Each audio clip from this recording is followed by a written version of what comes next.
할렐루야. 우리 수협에 나오신 분들 주님을 축복합니다. 말로 칭찬을 해드리고 싶은데 어떻게 칭찬해야 될지 모르겠어요. 잘한 것을 잘했다고 하는 게 칭찬이라고 했는데, 여러분 수요 저녁 예배 나오신 것 너무 잘하셨습니다. 우리 옆에 분에게 오늘 정말 잘 오셨습니다. 축복합니다. 인사하겠습니다. 그래요. 여러분 오늘 잘하신 일입니다. 오늘 여러분 하나님께서 여러분에게 또 좋은 은혜와 선물 주시기를 원합니다. 우리 시간에 사도신경을 신앙 고백하시면서 수요 정예배 시작하겠습니다.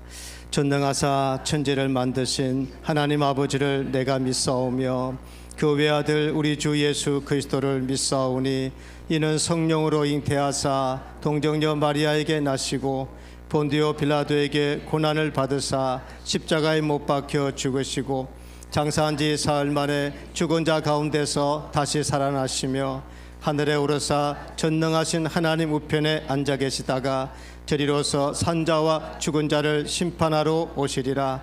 성령을 믿사오며 거룩한 공회와 성도가 서로 교통하는 것과 죄를 사하여 주시는 것과 몸이 다시 사는 것과 영원히 사는 것을 믿사옵나이다. 아멘. 찬송가 183장 찬송 몇 장 하겠습니다. 빈들의 마른 불같이 찬양합니다. 빈들의 마른 불같이 시드는 나의 영혼, 주님이 약속한 성령 간절히 기다리네. 강으로 메마른 땅에 단비를 내리시듯 성령의 단비를 부어 새 생명 주옵소서. 반가운 빗소리 들려 산천이 춤을 추네. 봄비로 내리는 성령 내게도 주옵소서. 강으로 메마른 땅에 단비를 내리시듯 성령의 단비를 부어 새 생명 주옵소서. 절 따라 우러를 내려 조목이 무성하니 갈급한 내 심령 위에 성령을 부으소서. 강으로 메마른 땅에 단비를 내리시듯 성령의 단비를 부어 새 생명 주옵소서. 참되신 사랑의 언약 어길 수 있사오랴. 오늘의 흡족한 은혜 주실 줄 믿습니다. 강으로 메마른 땅에 단비를 내리시듯 성령의 단비를 부어 새 생명 주옵소서.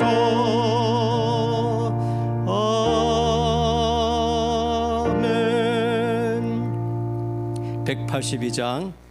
182장 강물같이 흐르는 기쁨, 우리 함께 힘차게 부르겠습니다.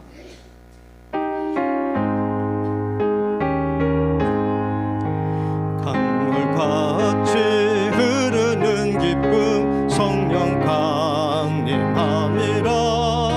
정결한 마음 영원하도록 주의 거처 되겠네. 주님 주시는 참된 평화가 내 맘속에 넘치네. 주의 말씀에 거센 풍랑도 잠잠하게 되도다. 나의 생명 솟생케 되면 성령이 임하심이라.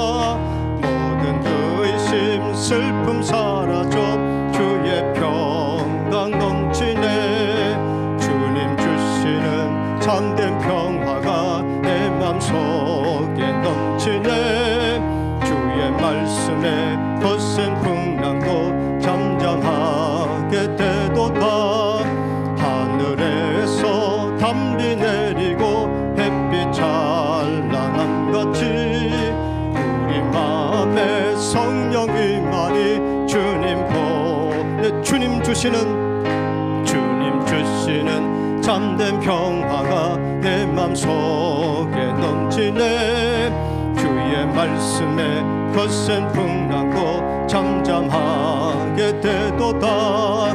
생명신에 넘쳐 흘러서 마른 광야 적신이 그의 열매 무르익어서 주스를 기다리네. 주님 주시는 참된 평화가 내 맘속에 넘치네. 주의 말씀에 거센 풍랑도 잠잠하게 되도다. 놀라우신 주의 은혜로 그의 얼굴 평화로운 안식처에서 도록시겠네. 주님 주시는 참된 평화가 내 맘속에 넘치네. 주의 말씀에 거센 풍랑도 잠잠하게 되도다. 할렐루야. 네, 우리 손뼉 치면서 찬송하는 거 보니까 너무 힘이 납니다. 이 손뼉을 치면은 여러분 혈액순환이 잘 되는 거 아시죠? 네, 오장육부가 다 살아 움직이는데, 야, 여러분 이 무더운 날씨에 우리 주변의 이웃들이 막 손뼉 치면서 이렇게 노래 부르는 건 참 드물잖아, 그죠? 그리고 뭐 노래방에 가서 아무리 노래 불러도 손뼉 치면서 잘 안 부르잖아요. 교회에 와서 손뼉 치면서 찬양할 수 있다는 것, 10분이든 뭐 5분이든 여러분 우리 몸과 마음이 또 힘을 얻는 줄 믿습니다. 우리 195장 우리가 찬송 부를 때, 기도 드릴 때, 성경 읽을 때, 전도할 때, 겸손해질 때 성령님께서 우리 함께 하실 줄 믿습니다. 성령이 우리 찬송 부를 때 같이 한번 부르겠습니다.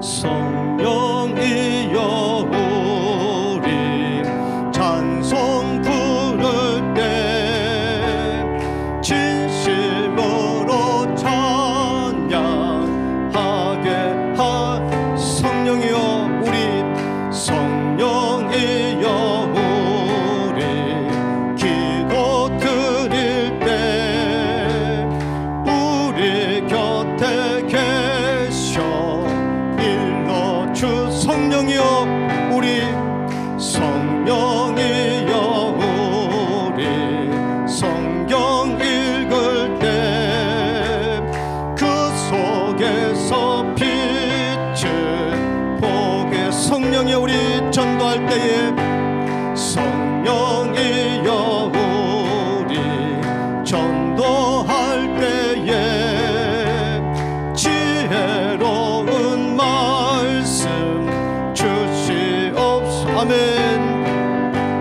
성령이여 우리 겸손해져서 우리 주와 같이 되게 한 번 더 성령이 우리 찬송 부를 때 성령이여 우리 찬송 부를 때 진심으로 찬양하게 하소. 성령이 우리 기도 드릴 때 성령이여 우리 기도 드릴 때 우리 곁에 계셔 일러주. 성령이 우리 성경 읽을 때 성령이여 우리 성경 읽을 때 그 속에서 빛을 보게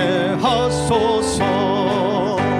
성령이여 우리 전도할 때에 지혜로운 말씀 주시옵소서. 성령이여 우리 성령이여 우리 겸손해져서 우리 주와 같이 되게 하소서.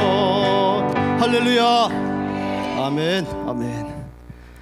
손바닥 아프시겠어요? 너무 세게 치시니까 살살 치세요. 너무 세게 쳐서.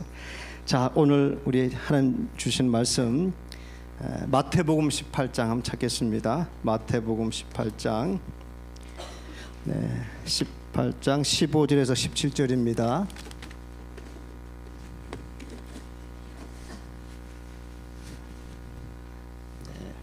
자, 마태복음 18장 15절에서 17절 석절 말씀 찾으셨으면 우리 한 목소리로 함께 합독하겠습니다.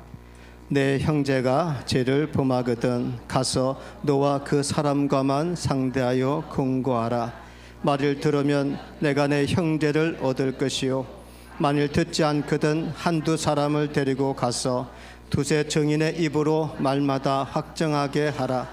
만일 그들의 말도 듣지 않거든 교회에 말하고 교회 말도 듣지 않거든 이방인과 세리와 같이 여기라. 아멘. 기도하겠습니다. 하나님 아버지, 무더운 더위가 기승을 부리는 이 아버지 한여름밤, 아버지 세상 한복판에서 또 치열하게 살아가시다가 오늘 이 수요 저녁 예배를 기억하고 나온 우리 교회 성도님들 주님의 이름으로 축복드립니다. 아버지 하나님, 오늘 이 수요 저녁 예배도 또 말씀을 상고하기를 원합니다. 말씀을 통해서 깨닫는 은혜를 허락하여 주시옵소서. 하나님의 교회가 날로 부흥 성장하게 도와주시고 우리 성도님들의 삶의 기쁨과 은혜가 충만하게 도와주시옵소서. 가정이 아버지 은혜가 충만하게 도와주시옵소서. 직장과 생업의 복을 허락하여 주시옵소서. 하나님께서 오늘도 마치는 시간까지 성령으로 함께해 주시기를 간절히 바라오고 부족한 종을 붙들어 주시기 원하옵고 살아계신 예수님의 이름으로 기도드립니다. 아멘. 네, 우리는 지금 수요일마다 말에 대해서 우리가 함께 배우고 있습니다. 그래서 오늘은 남의 잘못을 말할 때 조금 주제가 좀 어려운 주제인데, 우리가 그동안 이제 몇 주 동안 말은 힘이 있습니다. 말에는 열매가 있습니다. 그 열매는 말한 사람이 먹습니다. 선한 말을 하는 사람은 선한 열매를 맺겠죠. 악한 말을 하는 사람은 악한 열매를 본인이 먹는다는 거예요, 그죠? 그 말씀을 전했었고, 그 다음에 근데 이제 하나님이 하라는 말은 선한 말이고 하나님이 하지 말라는 말은 악한 말이란 말이죠. 그 선한 말은 사람을 살리기도 하고 또 치료하기도 하고 또 흥하게도 합니다. 그런데 악한 말은 사람을 죽일 수도 있고 병들게 할 수도 있고 망하게 할 수 있다는 거예요. 그래서 정말 이 선한 말과 악한 말을 잘 분별해야 되겠구나. 그래서 지난주에 선한 말은 꿀송이 같다. 선한 말은 마음에 참 달다. 우리가 들었을 때 기분이 좋아요. 선한 말은. 그 선한 말은 어떤 힘이 있다고요? 치료하는 힘이 있다. 마음의 양약이라 그랬습니다. 치료하는 말. 그러니까 이 말로 정말 지혜로운 말로 그 사람의 마음을 어루만질 수 있고 치료할 수 있다는 거예요. 그 지혜로운 입술. 자, 그런데 한번 물어보겠습니다, 여러분. 훈계, 책망, 징계는 선한 말일까요? 악한 말일까요? 네, 선한 말도 나왔고 악한 말도 나왔습니다. 그죠? 자, 그러면 물어보겠습니다. 자, 훈계하라, 책망하라, 징계하라. 성경에 나올까요? 없어요? 안 나올까요? 나와요. 하나님이 훈계하라 그랬어요. 책망하라 그랬습니다. 징계하라 그랬어요. 선한 말입니까? 악한 말입니까? 선한 말이죠. 선한 말인데 이 훈계와 책망과 징계를 잘못할 경우에는 때로는 악한 말로 들릴 수도 있어요. 오해를 할 수 있는데, 오늘은 이제 이 주제보다는 제가 선한 말 쪽으로, 다음에도 기회가 있으면 이게 왜 악한 말이 될 수 있는지도 한번 제가 또 말씀드리겠습니다. 훈계, 책망, 징계는 언제 하게 될까요? 잘못했을 때 맞습니다. 여러분, 잘한 것을 잘했다고 말하는 것은 칭찬이죠. 아무리 많이 이야기해도 문제가 될 게 없어요. 참 잘했다, 정말 잘했다, 너무너무 잘했다, 아무리 잘했다고 이야기해도 기분도 더 좋아지겠죠. 그죠? 잘못했을 때. 그런데 여러분, 우리 주변에 잘못한 것들이 참 많아요. 여러분도 지난 주일 지나간 3일 동안 살아가면서 저거는 정말 잘못됐다, 그죠? 그런 게 여러분 보일 수 있죠. 그리고 또 좀 틀렸다, 틀린 거라는 걸 여러분 딱 판단이 될 거예요. 그리고 아주 참 못됐다, 아주 못되게 구는 사람도 있을 거예요. 있어요, 없어요?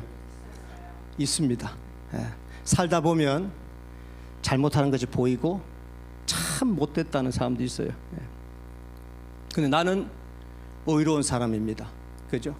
그리고 나는 불의를 보면 그냥 넘어가지 못해요. 그래서 잘못된 것을 보고도 말을 하지 않는 것은 그건 비굴한 거예요. 용기가 없는 겁니다. 나는 남 눈치 보지 않고 난 용기 있게 잘못된 것을 잘못됐다고 이야기합니다, 목사님. 전 틀린 건 틀렸다고 이야기합니다. 좋아요. 그래서 잘못된 것을 바로 잡는 것이 나의 사명이다 생각하시는 분만 아멘. 네, 감사합니다. 역시 의로운 분들이 계세요. 나는 잘못된 것은 반드시 고쳐야 된다. 정말 정의로운 분들이 계세요. 오늘 이런 분들의 속을 시원하게 해드리겠습니다. 네, 시원하게 해드리겠습니다. 자, 문제는 잘못된 것을 잘못됐다고 하는 게 뭐가 문제입니까, 그죠? 근데 이 사람이 잘못된 거를 내가 이 사람한테 가서 이야기하는 것은 잘한 짓입니까, 못한 짓입니까? 그래요, 그거만 아시면 돼요.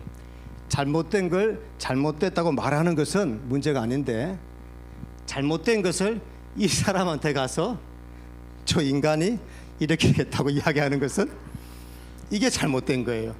착각하시면 안 됩니다, 그죠? 그래서 오늘 남의 잘못을 말할 때 누가 하느냐에 따라서, 어디서 하느냐에 따라서, 어떻게 말하느냐에 따라서 그것이 선한 말도 될 수 있고 악한 말도 될 수 있어요. 그죠? 제가 여기에서 그 사람한테 잘못됐다고 말할 때는 선한 말이었죠. 근데 내가 이 사람이 잘못한 거를 우리 안영아 집사한테 이야기하는 것은, 이 말은 비난이 될 수도 있고 또 비판이 될 수 있고 정죄가 될 수 있기 때문에 악한 말이 될 수 있습니다. 여러분, 악한 말이 뭐라고요? 하나님이 하지 말라는 말이 악한 말이죠. 서로 비방하지 말라, 예수님이 비판하지 말라, 이런 말씀들, 이건 악한 말이라는 거예요, 그죠? 요거만 잘 분별하면 좋고요. 그리고 오늘 아까도 이제 나는 잘못된 것은 정말 말해야 된다, 그리고 그것이 나의 사명이다, 이런 분들 계셨는데, 오늘 이런 본문이 참 그런 분들한테 참 도움이 됩니다. 우리 15절 같이 읽어보겠습니다. 내 형제가 죄를 범하거든 가서 너와 그 사람과만 상대하여 공고하라. 만일 들으면 내가 내 형제를 얻을 것이요. 아멘. 네, 내 형제입니다, 그죠? 내 형제, 남이 아니에요, 그죠? 내가 잘 알고 있는 사람들, 내 가족이든 우리 교회 안의 지체들인데, 죄를 범한다는 저 의미의 죄라는 것이 우리는 이제 잘못된 것, 그죠? 거기는 허물도 있고 그 죄도 있는 겁니다. 어쨌든 잘못된 것들을 우리가 봤을 때 가서 그 사람과만 상대하고 근거하라 그랬죠. 그 형제의 허물과 잘못을 그 사람에게 말하지 않고 다른 사람에게 말하는 건 비방이나 비판이 될 수 있다고 그랬어요. 그런데 문제는 내가 잘못된 걸 잘못됐다고 고쳐주려고 가서 이야기를 했는데 듣지 않으면 어떻게 해야 될까요? 왜 나한테 그런 말 하냐고 막 따지기도 하고, 나는 그런 없다고 거짓말하고. 내가 권면해도 안 들을 때는 16절로 넘어가면 됩니다. 읽겠습니다. 만일 듣지 않거든 한두 사람을 데리고 가서 두세 정인의 입으로 말마다 확정하게 하라. 아멘. 그러니까 처음에는 혼자 가는 게 좋습니다. 처음부터 와르르 데리고 가시면 안 돼요. 처음에는 내가 혼자 가서 이렇게 권해보고 안 되면 그냥 두세 사람도 정말 뭐 같은 정인이든 아니면 정말 그 사람을 사랑하는 형제 자매들이 같이 가서 너 그렇게 하면 안 된다. 그건 잘못이다. 그건 고쳐야 된다. 그렇게 이제 권한단 말이에요. 그런데 만약에 두세 사람이 가서 권면했는데도 듣지 않으면 어떻게 할까요? 그러면 17절로 가야 됩니다. 한번 읽겠습니다. 만일 그들의 말도 듣지 않거든 교회 말하고 교회 말도 듣지 않거든 이방인과 세리같이 여기라. 아멘. 누가 하신 말씀입니까? 예수님.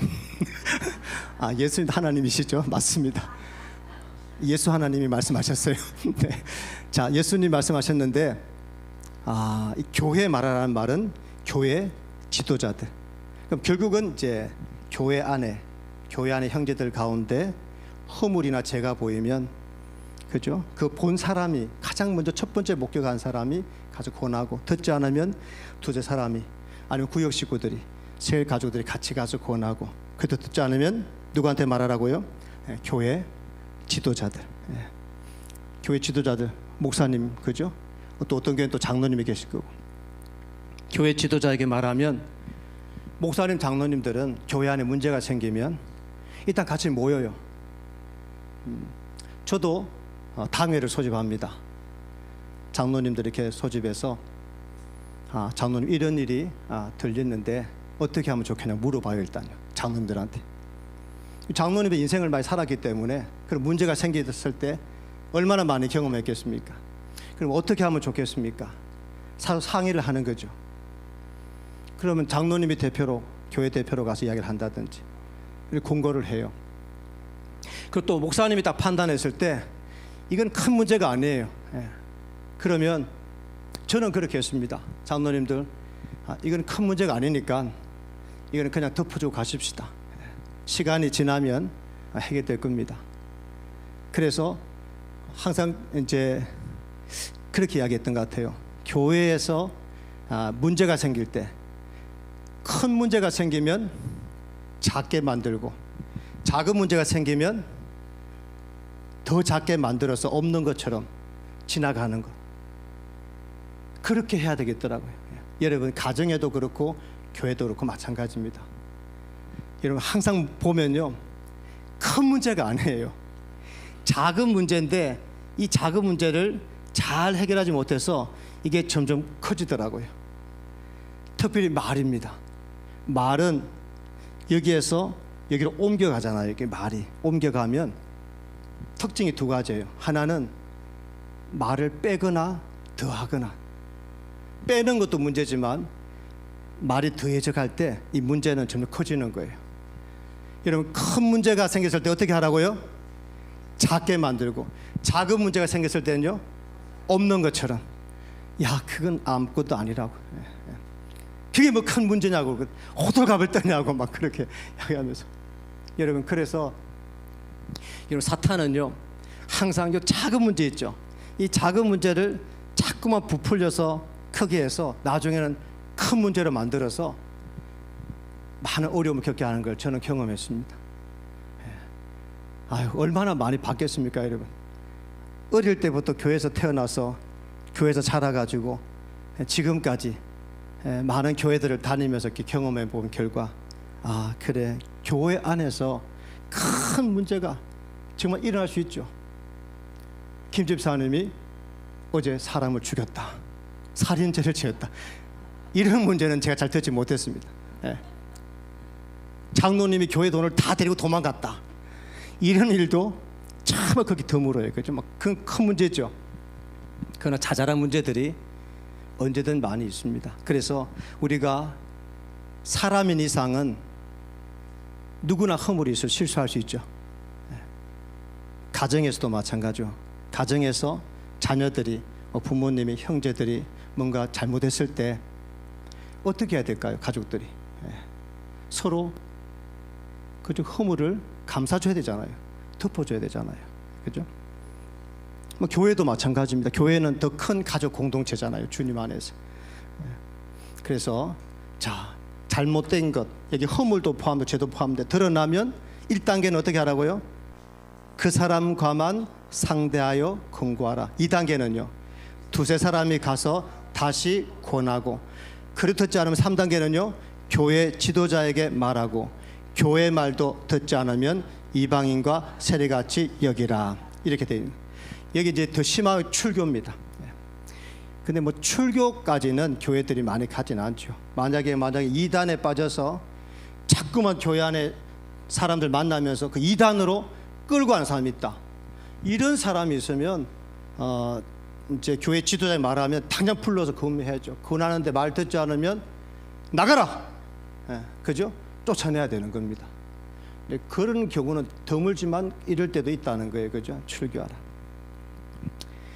자, 여러분, 그러나 남의 잘못을 말할 때 또 중요한 게 하나 있습니다. 여러분, 우리 말씀만 보겠습니다. 골로새 3장 10절 읽어보겠습니다. 누가 누구에게 불만이 있거든 서로 용납하여 피차 용서하되 주께서 너희를 용서하신 것 같이 너희도 그리하고. 아멘. 여러분, 누군가의 잘못을 말할 때 여러분, 얼마든지 여러분들이 불만이 나고 화가 날 수 있잖아요. 그죠? 그런데 여기에 중요한 게 하나 있습니다. 용납하고 용서할 마음을 가져야 되는 거예요. 그죠? 용납할 마음. 그래서 제가 다음에 읽어보겠습니다. 용납하고 용서할 마음으로 훈계하고 책망하고 징계하라. 네.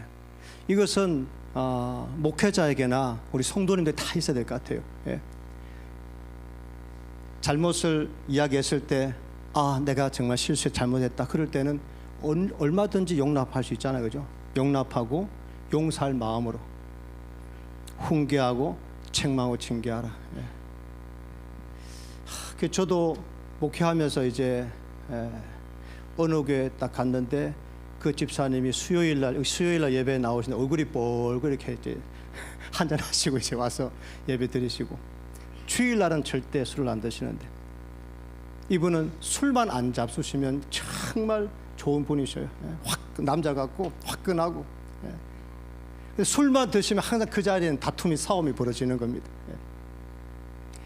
그 제가 지금 보니까 저분이 계속 그것만 지금 고치면 좋겠는데 안 되니까 기도를 했어요. 새벽마다 기도하는데 어느 날 기도하면서 그분이 너무나 마음이 이제 아픈 거예요. 그리고 그분을 제가 사랑할 수 있도록 기도했습니다. 하나님, 그분을 사랑할 수 있도록 기도하고 용납, 용서할 수 있는 마음. 그리고 제가 찾아갔죠. 어느 날 밤에 용기를 내서 찾아가서 집사님, 술을 다 가져오십시오. 깜짝 놀라는 거예요. 술을 다 가져오라 그러니까.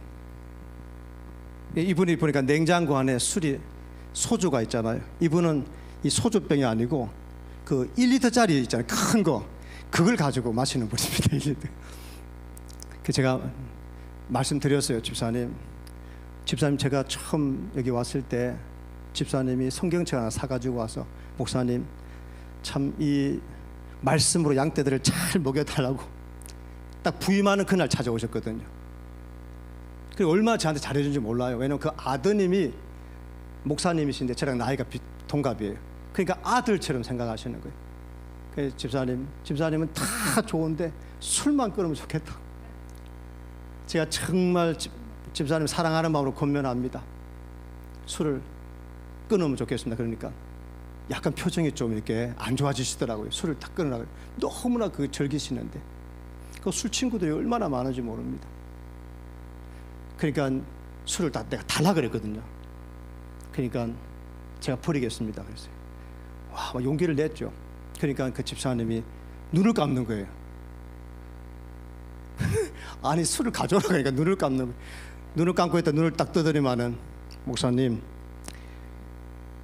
오늘 밤에 마지막으로 이별주를 시간을 달라는 거예요. 오늘 마지막으로 이별하는 의미에서 한 잔 마시고 내일 아침에 신발장에 갖다 놓을 테니까 가져가시라는 거예요. 그죠? 예. 그럼 알겠습니다. 그리고는 갔는데 그 다음날 새벽기도 마치고 딱 가서 신발장 그 현관문 딱 열었습니다. 있었을까요? 없었을까요? 금은 봉다리에 큰 대병 2개에다가 소주병하고 딱 담아 놓은 거예요. 그래서 그걸 딱 가지고 가서 논두렁에 가서 다 부어버렸습니다. 그리고 술을 이제 끊으셨어요. 그리고는 그 술 친구들은 항상 그죠, 네가 와야 술 맛있다 그랬대요. 네가 무조건 와야 되는 거예요. 그러니까 이분은 빠지면 안 됩니다, 술자리에. 얼마나 여러분 그 농촌에 그 술 문화가 많은데, 그죠? 여러분, 제가 한 것이 아니고 하나님이 하셨겠죠, 그죠?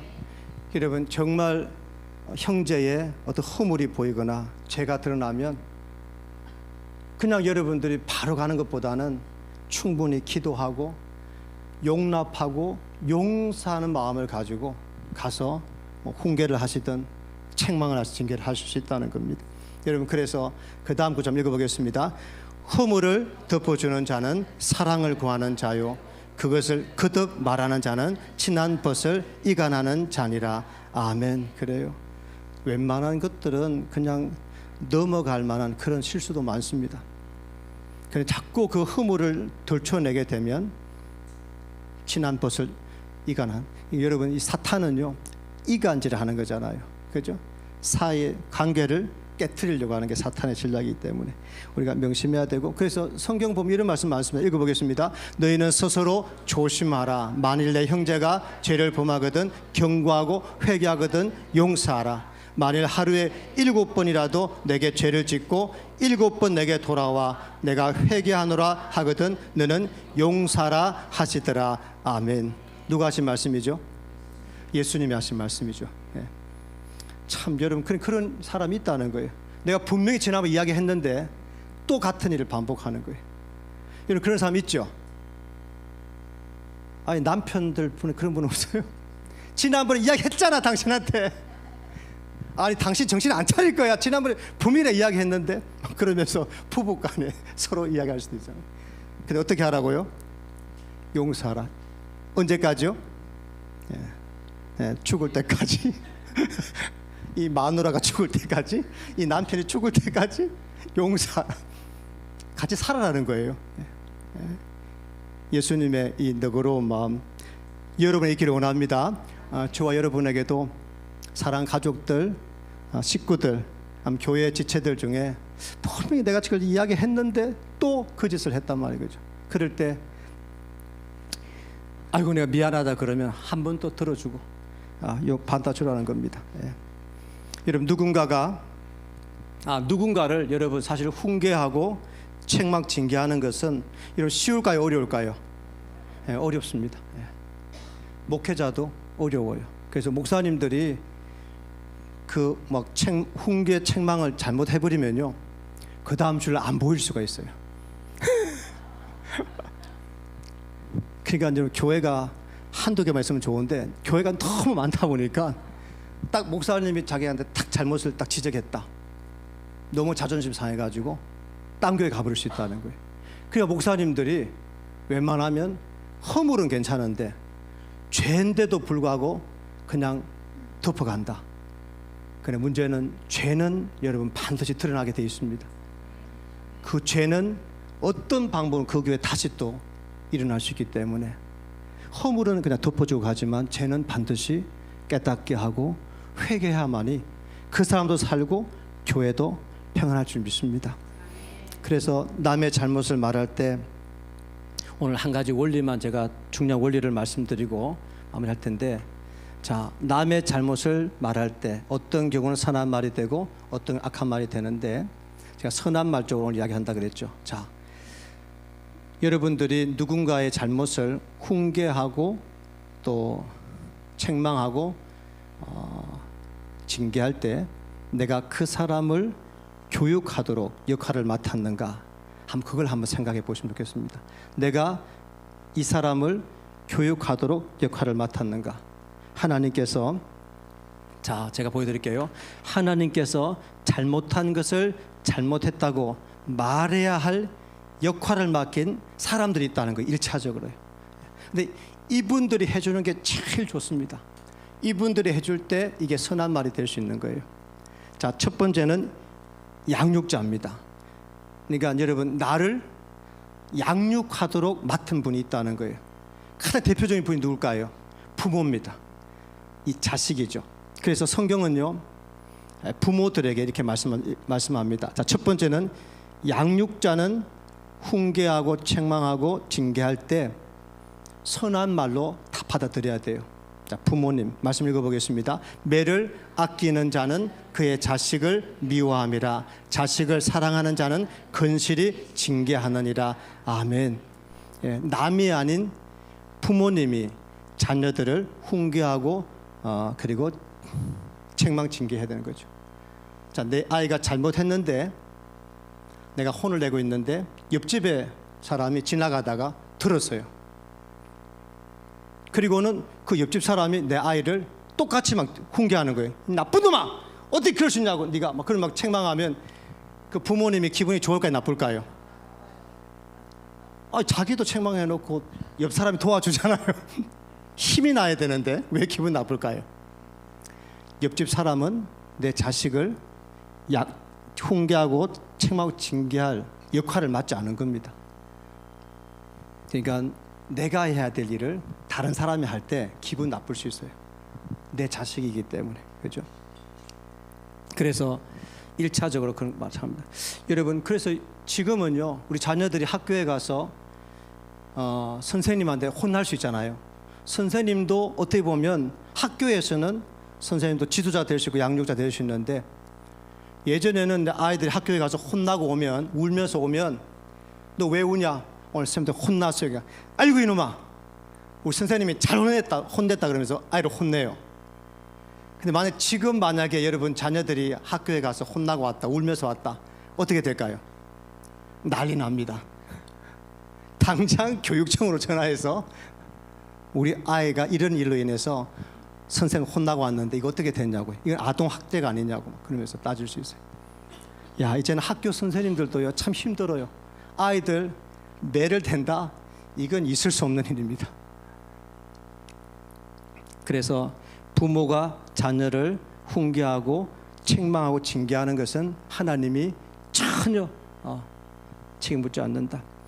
반대로 만약에 자녀들이 잘못했는데 책망하지 않고 징계하지 않았다, 그런 게 어떻게 되느냐? 여러분 성경 읽어보시면요, 엘리 제사장의 집안에 홈리와 비나스, 그 제사 제물을 함부로 건드리고, 그리고 그 성전의 수종들은 여인들과 동침을 하고, 이런 불량한 짓을 했을 때 엘리 제사장이 따끔하게 징계하지 못했습니다. 결과가 어떻게 됐죠? 그 두 아들을 잃게 되는 거잖아, 그죠? 이런 경우가 또 있어요. 그래서 제1 양육자는 부모님이시구나. 부모님이 그 책임이 정말 있다는 겁니다. 두 번째는요, 지도자입니다. 지도자. 이 지도자는 어떻게 보면 교사일 수도 있고, 그리고 교회 영적 지도자일 수 있습니다. 그러니까 여러분, 교회에도 지도자들이 있어요. 장로님들을 세우는 것은, 장로님들은 지금 투표를 해서 교인들을 대표하는 분입니다. 목사님은 교회를 대표하는 거예요. 그죠? 그러니까 교인들을 대표하는 장로님들과 교회를 대표하는 목사님이 모여서 같이 이렇게 의논하고, 이분들을 교회에서 이제 가장 큰 지도자죠. 그래서 여러분 성경 보면 읽어보겠습니다. 잘 다스리는 장로들은 배나 존경할 자로 알되 말씀과 가르침에 수고하는 이들에게는 더욱 그리할 것이니라. 아멘. 그래서 여러분, 그 디모데전서에 교회 감독을 세울 때, 집사를 세울 때, 장로를 세울 때 그 조건이 굉장히 까다롭습니다. 그 까다로운데 여러분, 그 가만히 보면요, 그 감독, 그 당시에 감독 그러면은 사실은 지금으로 말하면 이제 장로님들 좀 돼요. 목사장, 장로님들. 디도서 1장 9절에 보면 그 조건이 가정을 잘 다스리고 책망받을 것이 없고 막 이렇게 이제 나오거든요. 나오는데 제일 마지막에 뭐가 나오냐면 거슬러 말하는 자들을 책망하게 하려 하심이라, 그게 나와 있어요. 그러니까 여러분, 성도님들이 그 장로님을 존경하고 그 장로님들 말에 대해서 존중할 때, 책망할 때 듣는다는 거예요. 근데 여러분, 만약에 이제 목사님이 또 공교롭게 젊은 분이세요. 한 40대 이렇게 막 젊은 목사님이신데 나이가 60대고 목사님은 나이가 많으신 집사님이시다. 근데 젊은 목사님께 만약에 좀 책망했다. 그럼 인간적 기분 나쁠 수 있을까요? 없을까요? 있죠. 왜냐하면 내가 인생을 살았는데 젊은 사람한테 책망하는 게 자존심 상할 수 있단 말이에요. 그런데 나이가 지긋하신 60대와 70대 어르신 장로님이 이 사람아 자네 그렇게 하면 안 되네. 딱 이렇게 따끔하게 어른이 이야기한단 말이에요. 그러면 이분은 어릴 때부터 내가 자라오면서 늘 아버지처럼 생각했던 분이시잖아요. 그분이 딱 책망할 때 젊은 사람들이 더 잘 듣는다는 거예요. 그래서 여러분 교회 나이가 지긋하신 그런 어르신들이 참 중요한 겁니다. 그죠? 그래서 이 지도자들이 할 수 있어요. 그러니까 여러분 우리가 모세라는 지도자가 있었을 때 이 모세가요 이스라엘 다스릴 때 하나님이 이 지도자에 대한 권위도 주시는 것 같아요.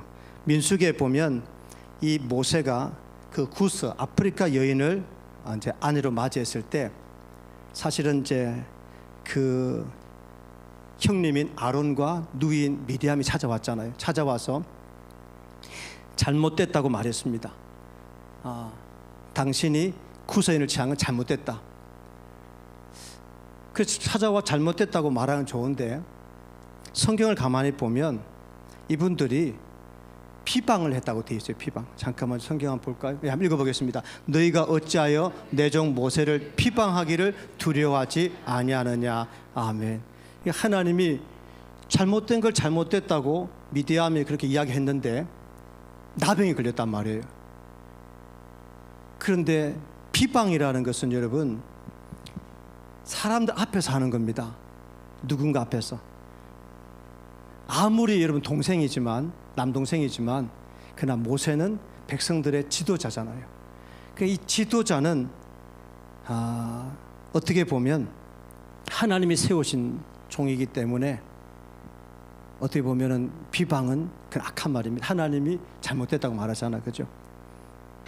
그러니까 여러분 보세요. 다윗이 그 사울 왕에 억울하게 쫓겨다녔잖아요. 10년 동안요. 몇 번이나 죽일 수 있는 기회가 왔을 때 다윗은 왜 죽이지 않았을까요? 하나님이 기름 부어 세우신 종이기 때문에 하나님이 하실 거라고 맡긴 거잖아, 그죠? 여러분 바로 그겁니다. 그러니까 교회 안에서도요, 가정에서도 마찬가지예요. 부모님이 잘못할 때 자녀들이 어떻게 해야 될까? 여러분 부모님이 잘못했다고 해서 하나님이 자녀단 책임을 묻지 않는다는 거예요. 네가 또 어떻게 했길래 네 부모가 그렇게 하느냐 이렇게 자책망을 하지 않는다는 겁니다. 부모는 잘못하면 하나님이 그 부모에게 책임을 묻는 거죠. 교회 지도자도 마찬가지입니다. 지도자가 잘못했을 때 성도들한테 책임을 묻지 않는 거예요. 너희들이 어떻게 기도를 하지 않아서 이 지도자 이 모양에 이렇게 책망하지 않는다는 거예요. 지도자는 하나님이 다루시는 거예요. 그죠? 그러니까 노아의 아들처럼 그 허물이 드러났을 때 덮어주는 거예요. 그죠? 그리고 또 덮어주고 또 기도하면서 지도자의 그런 허물이 또 잘못이 고쳐질 수 있도록 우리 부모님의 허물 잘못이 고쳐질 수 있도록 기도해야 되겠죠. 자, 여러분 세 번째 또 있습니다. 세 번째 통치자를 세우십니다. 바로 왕입니다. 정부입니다. 여러분 정부에게 주신 권세가 있습니다. 바로 잘못된 것을 징계할 수 있는 권세를 준 거예요. 왜 경찰서가 있고 왜 또 검찰이 있고 왜 이런 감옥이 있겠습니까? 정부가 그 역할을 하는 거죠. 만약 여러분들이 정부를 무시하고 개인이 좀 힘이 있다고 자기 집 옆에 감옥을 만들어 놓고 잘못한 사람을 잡아가지고 자기 집 감옥에다 집어넣어 버리면 됩니까 안 됩니까? 잘못했다니 그 사람이요 차라리 나쁜 놈이에요. 그렇게 하면 안 되죠. 누구한테 맡겼다고요? 정부에 맡겨서 경찰서에 어떻게 된다고요? 신고를 하셔야죠. 내가 힘이 있다고 딱 잡아가지고 그저 반 때려가지고 자기 집 감옥에 갇혔다. 오히려 그 사람이 이제 감옥 가야 됩니다. 그죠? 그러니까 정부가 있는 이유도 안전과 질서를 위해서 하나님이 경찰에게 역할을 맡겼단 말이에요. 그죠? 참 그죠? 여러분 지금은요, 여러분이 내가 해결해야 될 분이 있겠지만 애매한 거는요, 경찰서 전화하면 딱 좋습니다. 지금 여기에 이런 일이 있는데 빨리 와서 해결해 주세요. 그럼 경찰이 웅웅웅웅 하고 와가지고 무슨 일입니까? 왜 다툽니까? 왜 싸웁니까? 그러면 뭐 자기들끼리 이렇게 해가지고 해결하겠죠. 내가 가서 왜 싸우냐고 막 말리고 따지고 이러면 나중에 여러분 중간에 끼었다가 뼈 안 맞아요. 당신이 왜 참견이냐고 그런 말 딱 듣습니다. 그래서 정부가 왜 있느냐, 잘못된 것을 잘못됐다고 이야기하고 징벌까지 할 수 있도록 있는 거죠. 자, 그리고 또 있습니다. 읽어볼게요. 각 사람은 위에 있는 권세들에게 복종하라. 권세는 하나님으로부터 나지 않음이 없나니 모든 권세는 다 하나님께서 정하신 바라. 아멘. 예, 권세는 하나님이 주신다는 사실. 네 번째는 선지자입니다. 선지자는 구약에 나단 선지자, 엘리야 선지자가 있잖아요. 그러니까 여러분, 이런 통치자들, 왕이 잘못했을 때 백성들은 왕한테 절대 권력 앞에 나서지 않는데 하나님은 때로는 선지자를 보내셔서 그 통치자의 잘못을 다 깨닫게 해주시는 거예요. 나단 선지자가 다윗 왕이 밧세바를 범했을 때 여러분 아무도 사실 몰랐잖아요. 그 나단 선지자에게 딱 하나님 말씀하셔서 나단이 찾아가서 아주 지혜롭게 다윗 왕에게 그 잘못을 딱 이야기하면서 바로 당신이 그 사람이라고 딱 지적했죠. 그때 다윗이 어떻게 했습니까? 여러분 12장 13절 보면 다윗이 나단에게 이르되 내가 여호와께 죄를 범하였노라 하며 나단이 다윗에게 말하되 여호와께서 당신의 죄를 사하셨나니. 이런 선지자가 있어요. 이런 분들은 목숨 걸고 나가서 말씀해 주고 있는 겁니다. 여러분 잘 보세요. 우리가 하나님께서 잘못된 걸 잘못됐다고 말하는 역할을 맡긴 분들, 부모님, 그리고 선생님, 또 교회 지도자들, 그리고 통치자들, 왕, 이런 분들이 있는데 사실은 오늘 이 자리에 계신 여러분 모두가 부모가 될 수도 있고 양주가 될 수 있고 교사가 될 수 있고 지도자가 될 수 있는 겁니다. 그런데 여러분 우리 모두는 하나님께서 우리에게 너무나 귀한 걸 주셨어요. 그게 뭐냐 하면 성경입니다.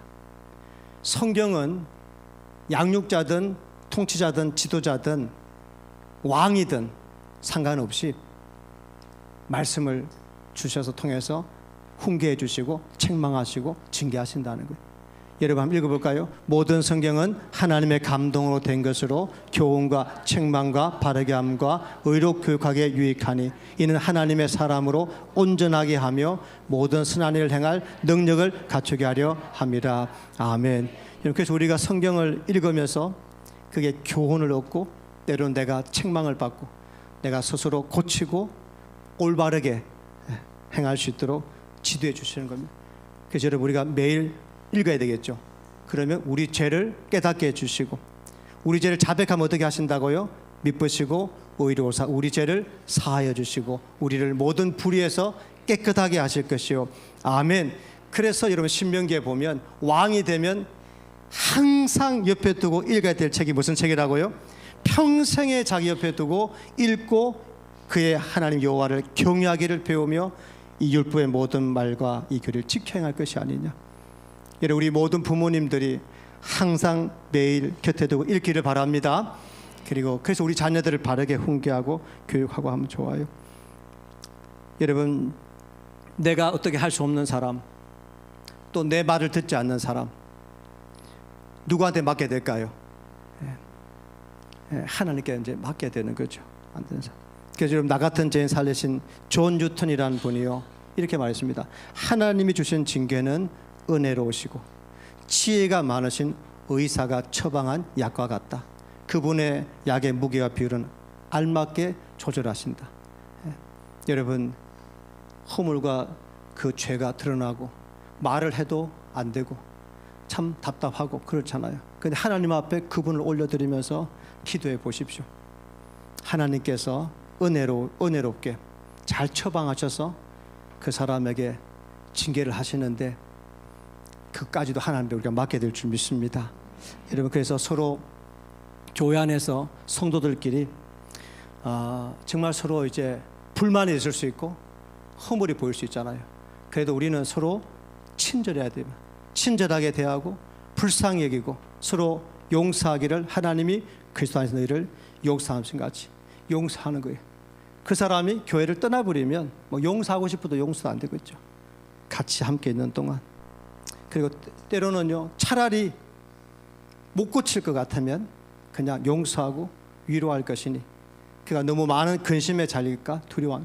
그러니까 막 근심하고 막 걱정하고 죄책감에 너무 시달리도록 하면 안 된다는 거예요. 그죠? 왜냐하면 이게 안 고쳐지는 거예요. 자기도 너무 힘든 겁니다. 불쌍히 참 여기면서 그를 또 기도하고. 그래서 우리가 가족도 그렇고 자녀도 그렇고, 그죠? 너무 막 자녀들도 그게 너무 눌리면요, 자존감도 떨어지고 자신감도 잃게 되니까 참 속은 그렇지 않지만 그래도 좀 더 칭찬해주고 격려해주면서, 그죠? 고쳐갈 수 있도록, 회복할 수 있도록 그렇게 되지 않겠습니까? 오늘 제가 3가지 질문 던지고 하겠습니다. 결론입니다. 남의 잘못을 말하고 기억해야 될 것. 첫 번째 뭐라고요? 하나님이 나에게 가르치라고 한 사람인가? 내가 양육자인지 지도자인지 통치자인지, 아니면 그냥 입 다물고 있는 게 좋아요. 그들한테 책임을 하나님 묻습니다. 두 번째는요, 항상 용납하고 용서할 마음으로 훈계하라 하는가? 세 번째는요, 남의 허물과 죄를 다른 사람에게 말하는 것, 선한 말인가 악한 말인가? 선한 말 악한 말입니까? 악한 말이 될 수 있는 거예요. 비방과 비판, 정죄는 악한 말입니다. 오늘 이 3가지, 여러분 제가 오늘 좀 길게 말씀드렸는데 아마 몇 달 지나면 다 잊어버리실 거예요. 그래서 제가 이 설교는 언젠간 반드시 다시 한번 할 거예요. 잊어버리셔도 또 생각나도록.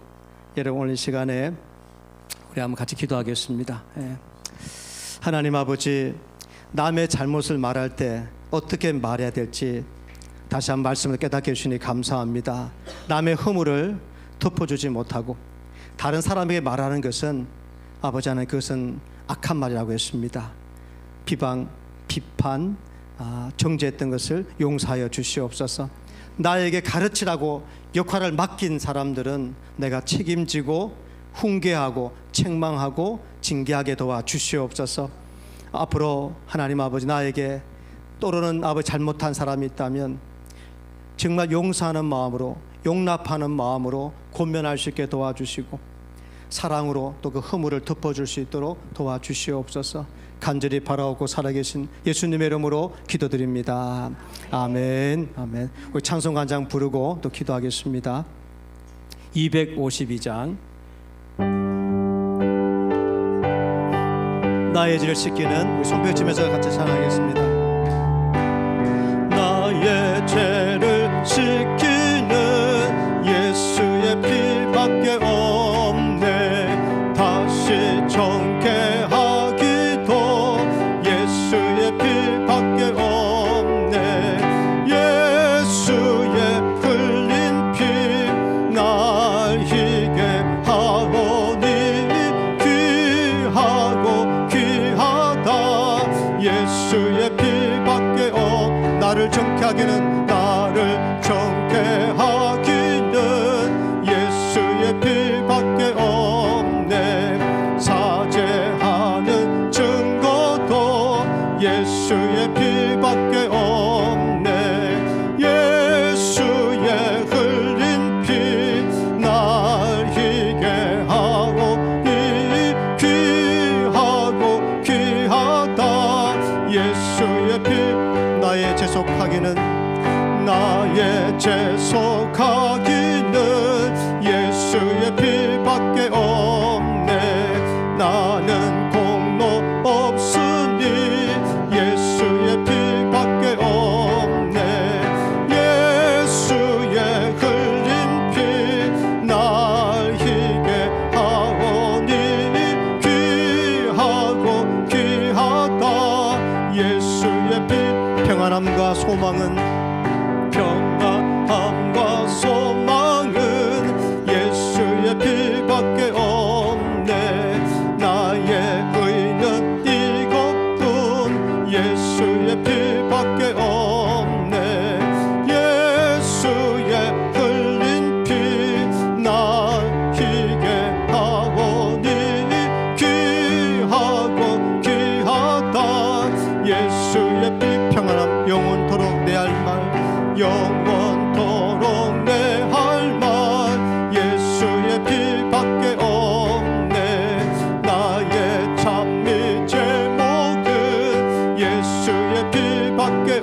예수의 흘린 피, 예수의 흘린 피 나에게 하오니 귀하고 귀하다. 예수의 피밖에 없네.